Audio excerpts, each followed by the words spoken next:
Hi everyone, my name is Alexander Lopez and welcome to my YouTube channel.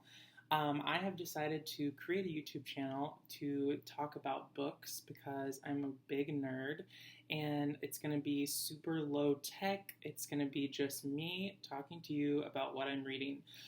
So a little bit of background on me. My name is Alex Lopez.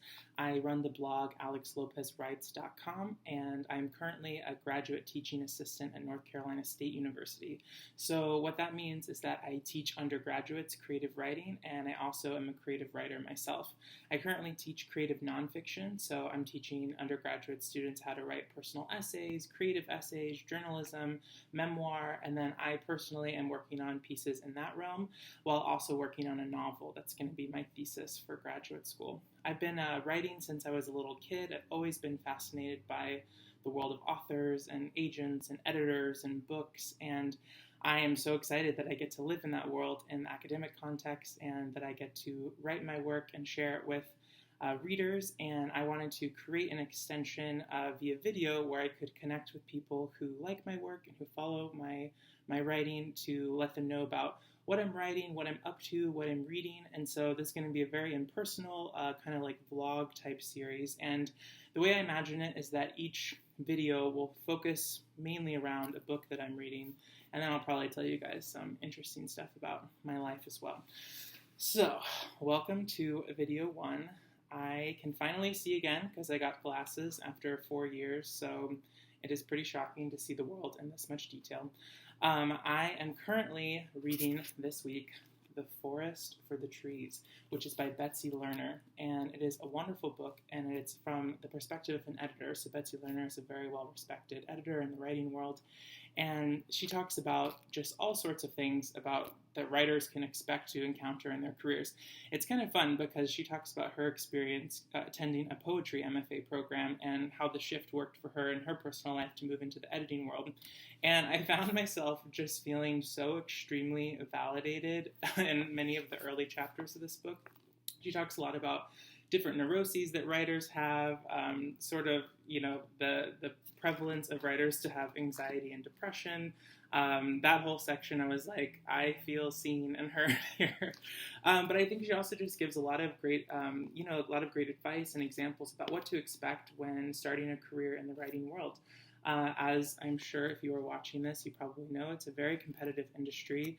And even if you are very successful, that doesn't necessarily mean that you are making a lot of money. So writers are uniquely strapped as artists in that they have to find both ways to give themselves enough time to create while also feeding themselves. And so there is so many different things that writers can do to create that time for themselves. There's conferences and workshops and residencies, graduate school, which I'm currently in. I'm in a Master of Fine Arts program in fiction writing, where you have 2 years to focus on a creative thesis, a novel, or a collection of short stories.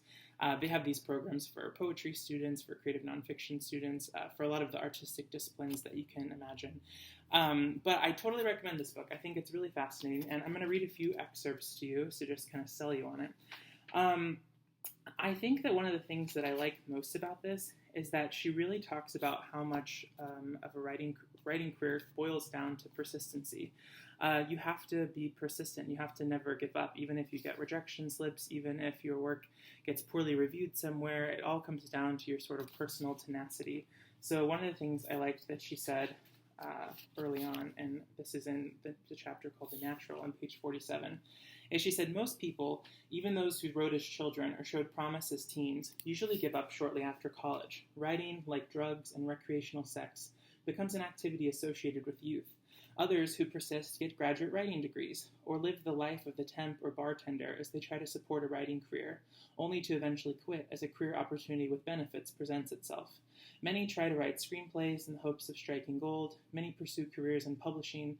Some enter the teaching or legal professions. The writing life is torturous, especially if you hope to make a good livelihood from it. No matter how glamorous it may appear, even the most successful authors will say that their lives are fraught with peril and insecurity, both financial and emotional. Now, that might sound very depressing, but it was actually very validating to me to know that this is just such a norm. Like, it's one of those things where it kind of like separates the people who are in it for egoic reasons or for the fame or for the clout from people who are just in it for like pure intentions because they want to like tell honest stories because they feel a really kinship with the craft of creative writing. And I just really think that it's important to note that for any person who's trying to establish themselves as a writer, if you're a young student of writing, maybe in your undergraduate years or in graduate school, that it really all comes down to just persistency. How much do you want this? How long are you willing to put in the hours to perfect your craft? I think it's really like any discipline. It's any like any sport or any sort of thing where you're refining your skill set in a very specific, very specific type of ability. I had an undergraduate professor, Alexander Chi, who's a very famous and lauded queer author of essays and novels, and I mean, he's just a fantastic person. Go check out his work. But he used to always say in workshop that a good writing is really just organizing information systems in the most aesthetically and informationally, logical way. And while that may sound like, a sort of not the sort of idealistic pie in the sky sort of way to think about writing, that's really true. Everything is just, how can I linguistically organize these sentences to convey the meaning that I'm hoping to convey in the way that is the most accurate to the emotion that I'm trying to capture. There is, of course, that many readers will read your work and, completely project their own meanings onto it, and a lot of times writers write beyond their own ability, so what they intended for their work is not what gets conveyed to the public at large. But I do think thinking about this in a sort of more detached way is the most healthy way to approach. It's like any other profession. If you were trying to learn how to paint, you wouldn't give up if you couldn't paint, the night sky in exquisite detail after a week of trying. It takes years of discipline and practice. And so one of the things I just really like about this book is that she's so honest about that, and that she is really encouraging to people who have the stick-to-itiveness to never quit. I personally have had a lot of experience in writing workshops. I've known that I wanted to be a writer since I was a child.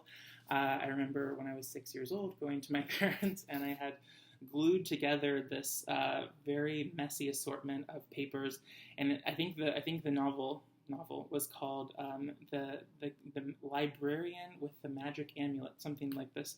And it was about a librarian who had this magic amulet that when you wore it, you could touch books and immediately download all the information that was in the book. So, I mean, who wouldn't want that? So as a little kid, I was always thinking that would be the coolest power, to be able to read as much as possible. My point being that I've known for a very long time that I wanted to be a writer, and I've been in and out of many writing workshops over the past, what is it now, like 10 years. And so I've seen the people that she's talking about who give up, the people who after a few years they can't make it, so they just stop trying. And it really is a shame, because so many really talented people with fascinating stories and fascinating ability and who have a lot of raw talent do end up dropping out, because writing is not one of those things, if you have raw talent, that you will find success in immediately unless you are incredibly lucky. As one of my professors at the Iowa Writers Workshop, I was just there for a summer program in 2015. Amber Drummond, she was my professor.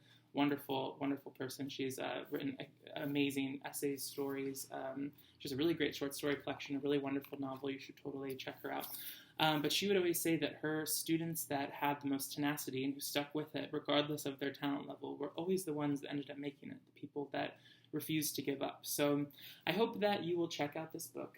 And I hope that it will encourage you, whether you are just an ardent lover of literature or whether you are a writer yourself, to never give up on your goals. And yeah, I hope that it encourages you to see that our heroes in the literary world, much like our heroes in every profession, have struggled immensely with every single type of thing you can imagine.